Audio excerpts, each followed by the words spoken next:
دیوار کعبہ پہ تھوک لگی تھی، نبی پاک نے صاف فرما لی، حضور تو حضور ہے نا، جہاں کسی کی نگاہ نہیں پہنچتی وہاں مصطفیٰ کی نگاہ پہنچ جاتی ہے۔ حضور نے پتہ کیا فرمایا؟ حضور نے فرمایا جس نے تھوکا ہے کعبۃ اللہ کی دیوار پر، نبی پاک نے فرمایا یہ کسی قوم کا امام نہیں بن سکتا، اس کی امامت جائز نہیں ہے، یہ لائق امامت نہیں۔ جب وہ گیا نا اپنے علاقے، مسلح پہ کھڑا ہوا، مقتدیوں نے بائیکاٹ کر دیا، انہوں نے کہا چلو پیچھے ہٹ۔ کہا کیوں، میں امام نہیں ہوں؟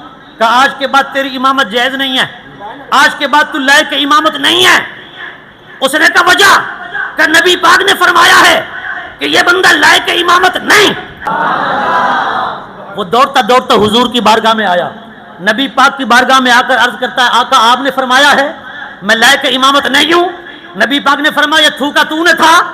فرمایا تو نے کعبۃ اللہ کی دیوار پہ تھوک کر مجھے بھی اذیت پہنچائی ہے، اللہ کو بھی اذیت پہنچائی ہے، تو نے رسول اللہ کا دل بھی دکھایا ہے، اللہ کو بھی تو نے تکلیف دی ہے، لہذا اس وجہ سے کہ تو گستاخ کعبہ ہے، لائق امامت نہیں ہے۔